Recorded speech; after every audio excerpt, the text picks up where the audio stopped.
ముందున్న కార్యకర్తలందరికీ అదేవిధంగా వేదిక వచ్చిన పెద్దలకు ఈరోజు ఒక ఉద్యోగాలు ఎంతో మంది చెప్తున్నారు, రైతులు బాధపడుతున్నారు.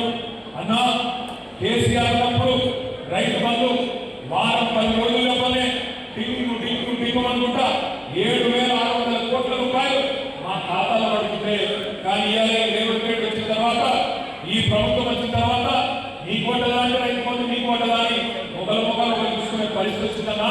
మరి 3 నెలలకు వస్తుందా, 6 నెలలకు వస్తుందా తెలుగుని పరిస్థితి ఉందనే మాట ఊళ్ళలో రైతులు చెప్తా ఉన్నారు. నేను చెప్పేది కరెక్టా కాదా? రైతులు బాధపడుతున్నా, కరెంటు కోతలు చాలు అయినాయా, మార్పు బాగుందా?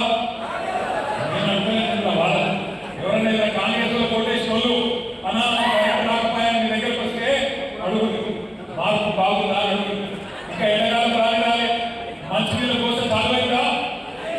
ఇప్పుడే తమ్ముడు రాంబాబు చెప్తున్నాడు, అన్న మంచినీళ్ళ కాలేజీ వెళ్ళి చాలు అయింది, ఊళ్ళలో ట్యాంకర్లో లేకుండా మళ్ళీ కిరాయికు మళ్ళీ బాయిలు తీసుకోకపోతే వీళ్ళకు కూడా కష్టమైనట్టు కన్నా మిషన్ భగీరథ కనీసం మెయింటైన్ చేసే పరిస్థితి కూడా లేదు, ఆ తెలివి కూడా లేదు లేక చెప్పి తమ్ముడు చెప్తా ఉన్నట్టు తీసుకున్నారు. నేను మిమ్మల్ని కోరేది ఒకటే, చెల్లెలు చెప్పింది భర్త చెప్పింది కరెక్ట్.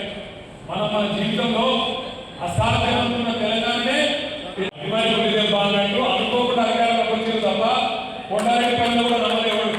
రేవంత్ రెడ్డి ముఖ్యమంత్రి అయితే ముందే చెప్పింటే కాంగ్రెస్ పార్టీకి 30 సీట్లు కూడా రాకపోతుంది.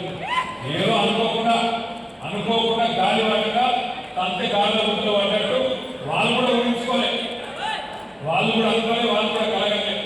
మాకు కూడా చెప్తున్నారు సాటి అసెంబ్లీలో, అన్న అమ్మతో చెప్తున్నాం మహబూబ్నగర్ జిల్లాలో మేము డబ్బాని గెలిచి 5 గెలుచుకోమనుకున్నాం, కానీ 12 గెలుచుకోమని కలవడం అనుకోలేదన్న వాళ్ళు చెప్తున్నాం. కాబట్టి వాళ్ళు ఊహించుకోలే, వాళ్ళు కూడా కలగలేదు.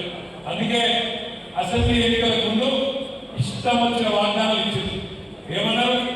2 లక్షల ఉద్యోగాలు ఇస్తామన్నారు, 2 లక్షల రుణమాఫీ అన్నారు, అందరికీ అన్ని అన్నారు. కానీ ఇప్పుడు పుడికిల వాటి ఎన్నికలకి అయిన పరిస్థితి, అధికారులకు వచ్చిండ్రు, ఏం చేయాలో తెలుసుకోలేదు.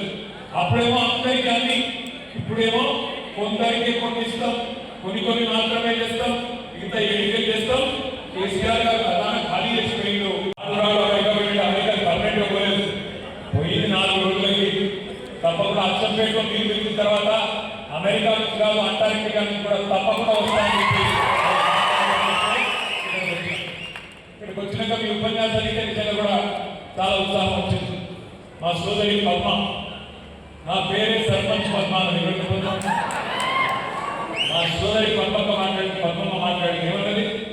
అన్నా మనం ఓడిపోలేదు, మీరు బాధపడకండి, తెలంగాణ తెచ్చిన నాడే మనం గెలిచినాము, నాయకత్వంలో అసాధ్యమనుకున్న తెలంగాణ తెచ్చుకున్నాము, ఇదే మాట్లాడి. ఆ తర్వాత చాలా మంది సోదరులు మాట్లాడారు, గోపాల్ రెడ్డి గారు మాట్లాడారు, అమృత్ గారు మాట్లాడారు, రాంబాబు మాట్లాడారు, నరసింహ గౌడ్ గారు, శాంతకుమారి